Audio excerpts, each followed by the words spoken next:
황무지라는 시에서 4월은 가장 잔인한 달이라고 역설적으로 표현했습니다. 하지만 우리나라의 4월은 부활의 절기고 축제의 달입니다. 새 생명들이 저마다의 자태를 뽐내며 겨우 내내 무채색이었던 이 잿빛 세상이 총천연색으로 옷을 갈아입었습니다. 다양하고 아름다운 빛깔의 꽃들이 피었다가 지면서 우리의 눈을 즐겁게 합니다. 노란 꽃들도 피었고요. 분홍색 꽃도 피었고 푸르른 풀잎은 얼마나 또 싱그러운지 알 수가 없습니다. 그런데 그 꽃이 며칠 가지 못합니다. 교회 마당에 목련이 너무 이뻐서 참 좋다 했더니 며칠 되지 않아 떨어지는데 떨어지니까 조금 위에 꽃으로 있을 때랑은 느낌이 다릅니다. 코로나는 이 봄을 우리들로 하여금 더욱 긴장하게 만들고 누리지 못하게 하고 있습니다. 4차 유행에 대한 경고가 계속 울려 퍼지고 있지만 우리는 점점 무뎌져 갑니다. 1년 이상 이런 얘기를 들어서 피로감이 쌓여서일까요? 그렇지만 이 코로나는 우리들로 하여금 일상생활 속에 제약을 주면서 마치 꼭 끼는 옷을 입고 불편하게 대기하는 상태로 살아가게 하는 그런 느낌입니다. 어쨌든 봄 기운은 이미 완연해졌고 며칠 전부터는 낮 시간에 더운 느낌이 들고 성급한 분들은 반팔을 입고 다니는 그런 분들도 보이고 있습니다. 그런 가운데 우리는 최근에 황사, 미세먼지 이런 일들을 자주 겪으면서 환경에 대한 관심이 점점 높아지고 있습니다. 하나님은 창세기를 통해서 우리에게 모든 것을 다 만드시고 마지막에 사람을 창조하신 뒤에 사람들에게 이 모든 것을 잘 관리하고 지켜나갈 수 있도록 이 창조 질서를 보존하라고 말씀하셨습니다. 그런데 우리가 잘 보존하지 못하고 있습니다.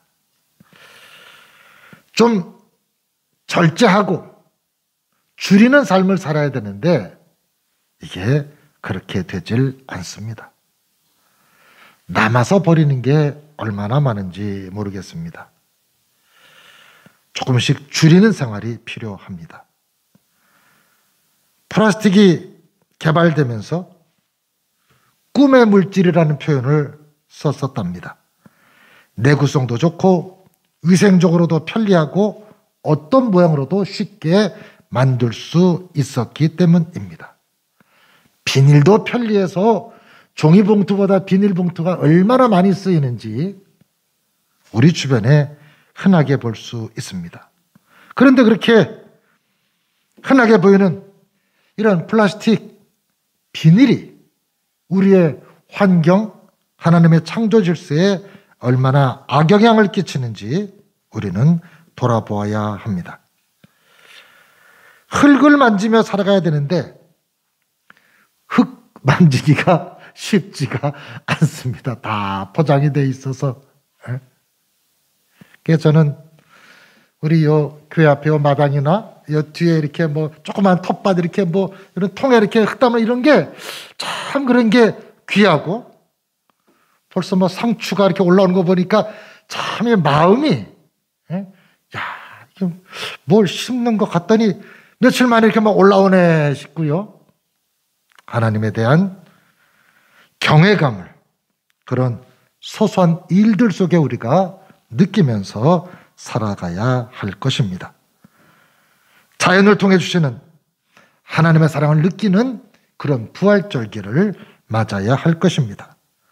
오늘은 부활절 두 번째 주일입니다.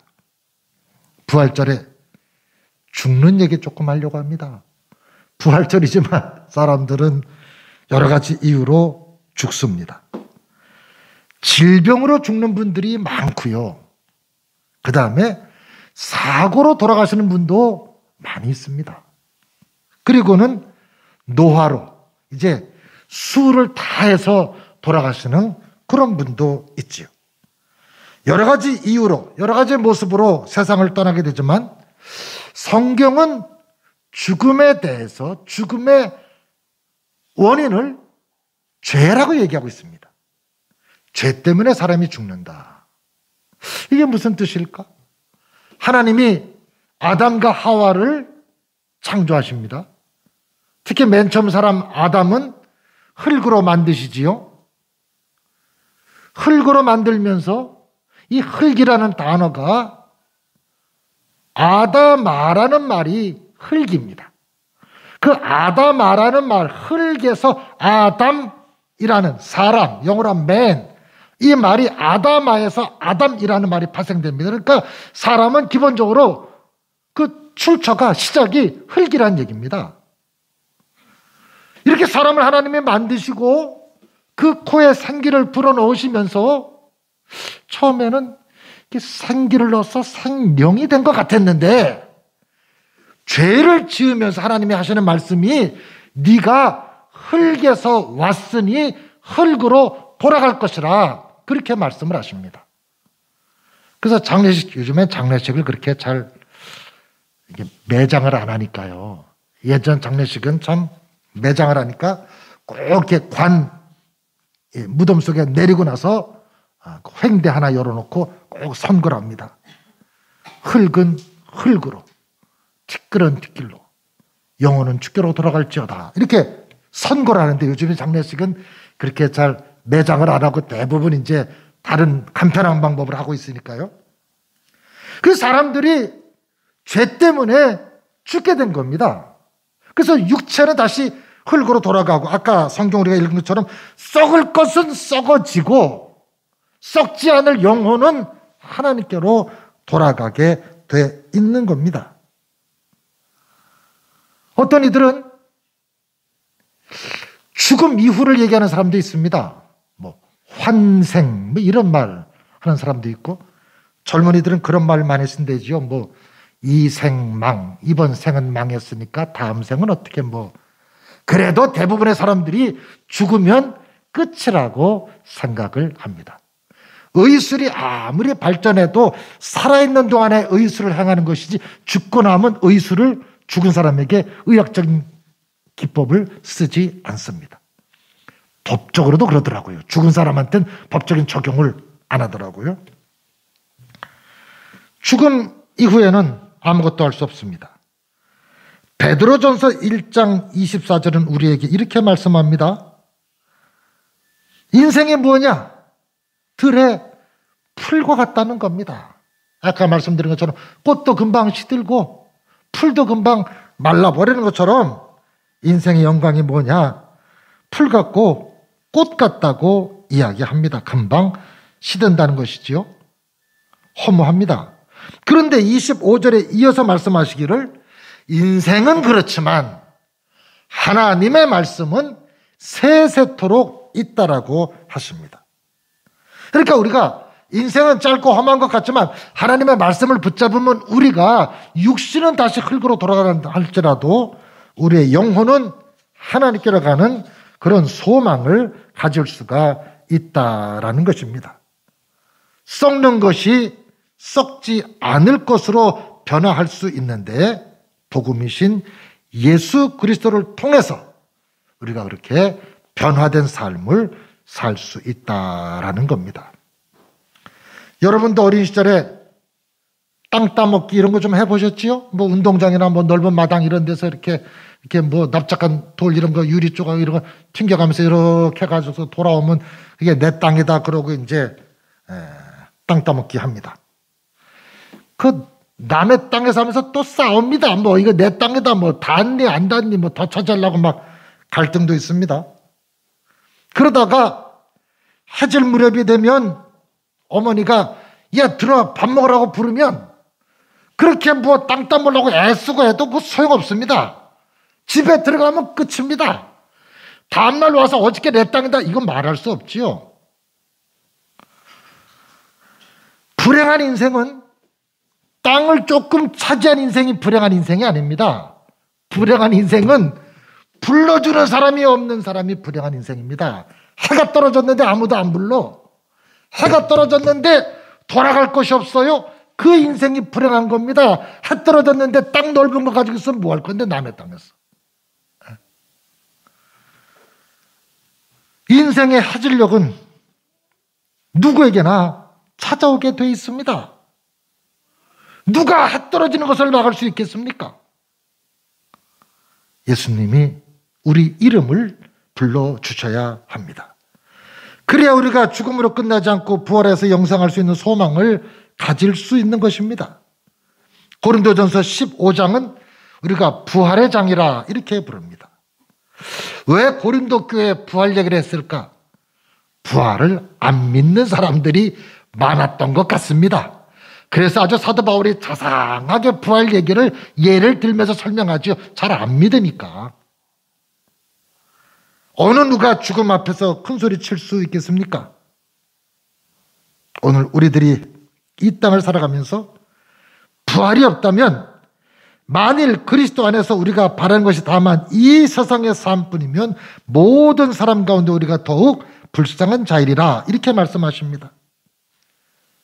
부활이 없으면 신앙생활 할 필요가 없겠지요. 이렇게 경건하게 절제하고 고생할 필요가 없겠지요. 그러나 예수 그리스도께서 사흘 만에 부활하심으로 우리의 믿음을 확증해 주셨습니다. 2021년 부활절기, 우리는 부활의 신앙을 가져야 합니다.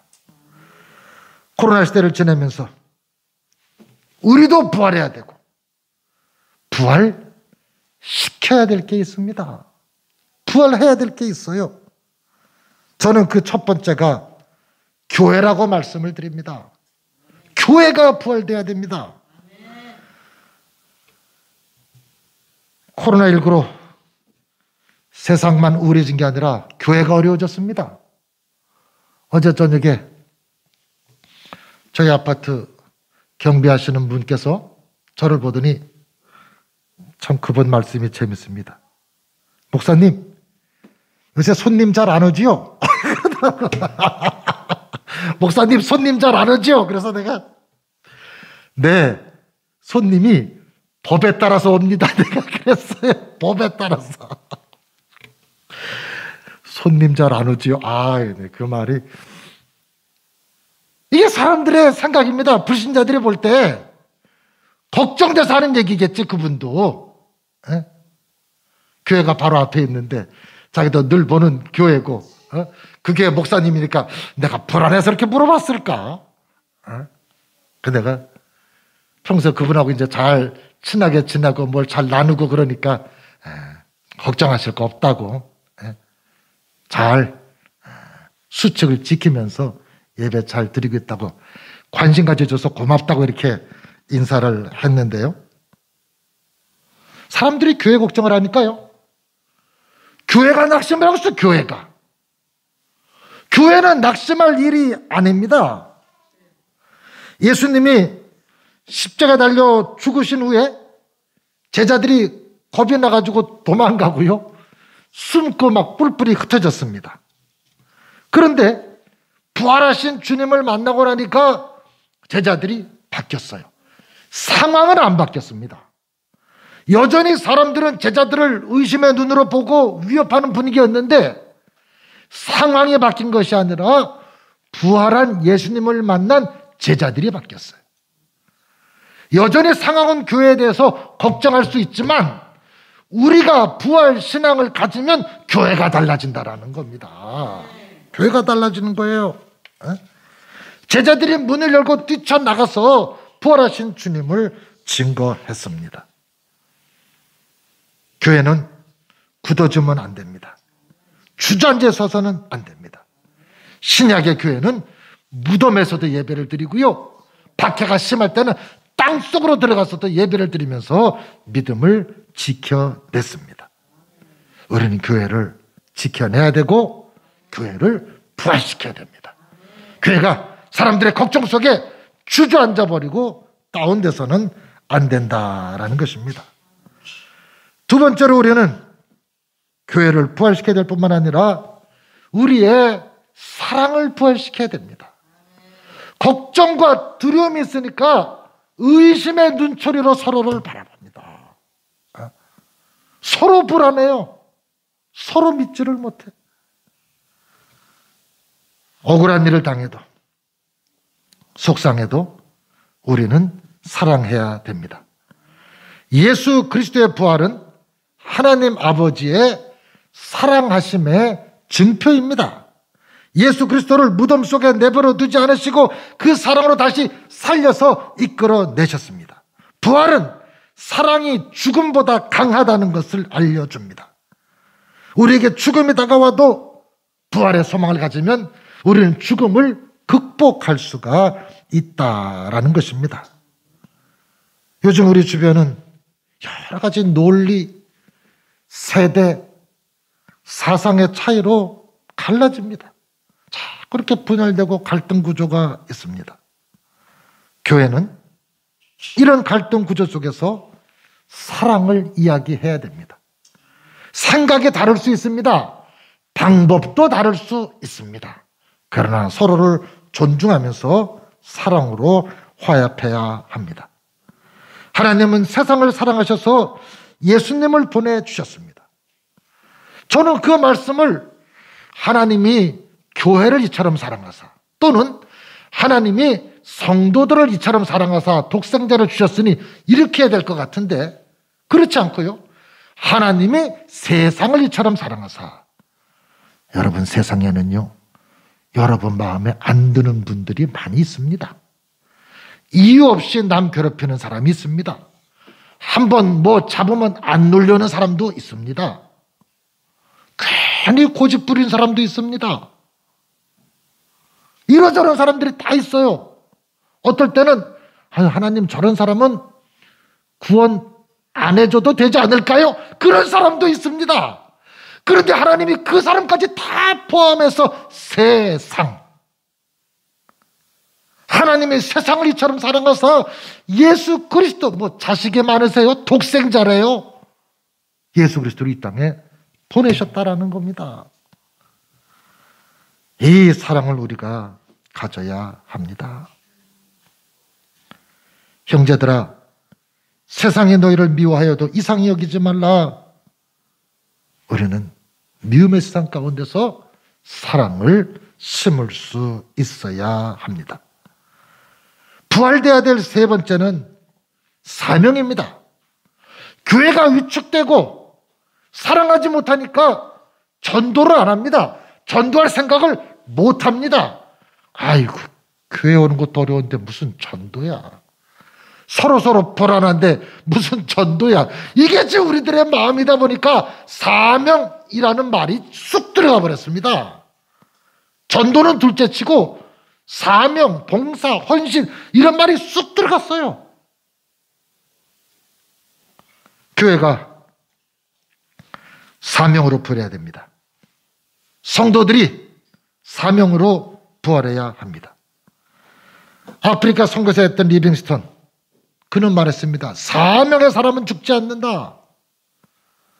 우리가 선교 후원하는 김홍규 선교사님, 아프리카 선교사, 이분이 바로 그 리빙스턴이 사역했던 그 지역에서 지금 사역을 하고 있는데 코로나에 걸리셔서 지금 들어와 있죠. 몸무게가 15kg 이상 빠졌답니다. 코로나에 걸려가지고. 그리고 거기 있으면 죽을지도 모르잖아요. 그 지역에서 그 원주민들이 있는 그 지역에 있는데, 그래서 힘들게 좀 들어와 있는데 이제 좀 많이 추스리시고 이제 다 음성 되시고 다 회복됐는데 빨리 돌아갈 걱정만 하고 계셔. 내가 볼 땐 좀 천천히 좀 갔으면 좋겠는데 좀 추스리고 너무 막 사람이 위축됐으니까. 그분을 통해서 사명이 뭔지를 생각하게 됩니다. 내가 죽어도 거 가서 죽어야지요.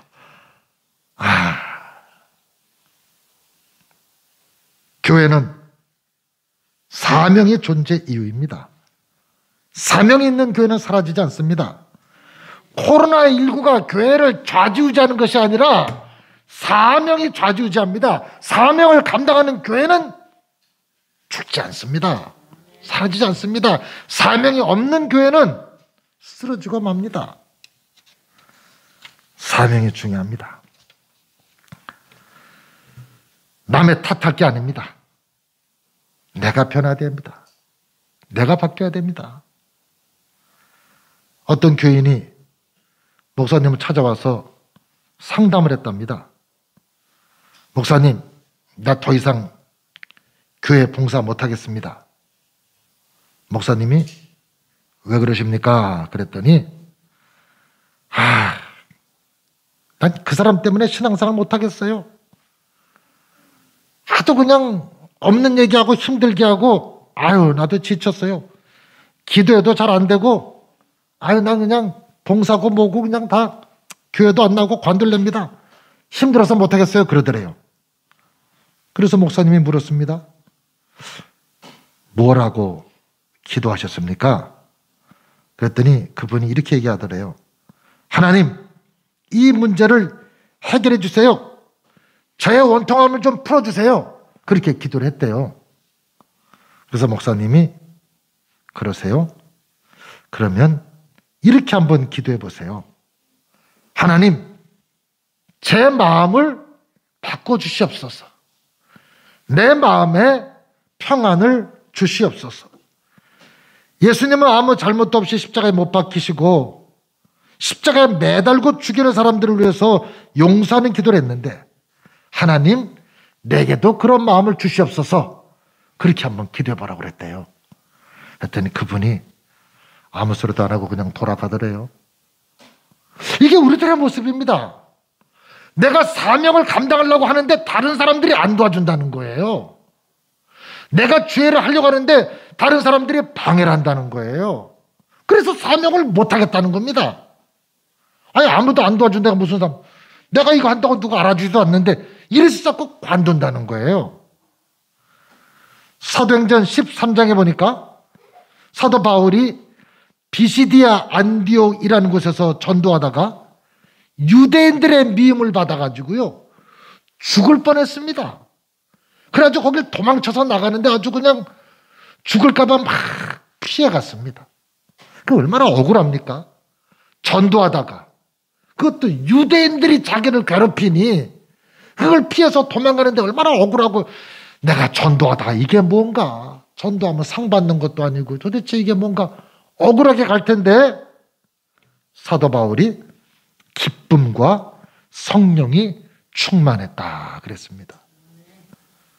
그래서 사도 바울이 말합니다. 나는 날마다 죽노라.